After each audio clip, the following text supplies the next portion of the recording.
Mais avant cela, c'est la bonne nouvelle du jour. La France reste la première destination touristique du monde.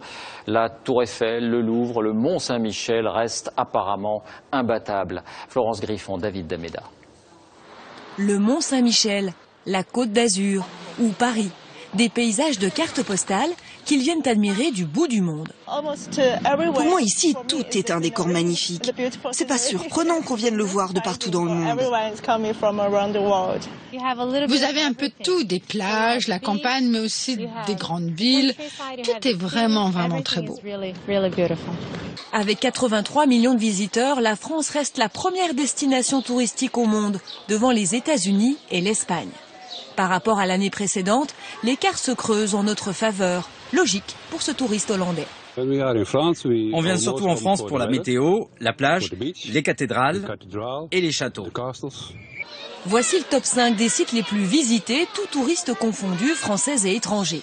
En premier, Disneyland avec 15 millions de visiteurs, puis Notre-Dame, le Sacré-Cœur, le Louvre et la Tour Eiffel avec 7 millions de visiteurs. Les touristes étrangers ont aussi plus dépensé en 2012, 35,8 milliards d'euros. C'est 6,3% de plus par rapport à l'année précédente. Une bonne nouvelle qui ne doit pas faire oublier que nous avons encore des efforts à faire. On manque souvent d'empathie, c'est ce qui nous est reproché. Il y a aussi des problèmes qui ont été fortement médiatisés à l'étranger d'insécurité. Et puis le troisième volet, c'est la qualité de l'offre. Il faut qu'on monte en qualité. La qualité, cela compte, surtout pour les touristes très riches venant d'Inde, de Chine ou de Russie. Leur nombre a augmenté de 20%. Ils veulent du rêve et quel qu'en soit le prix.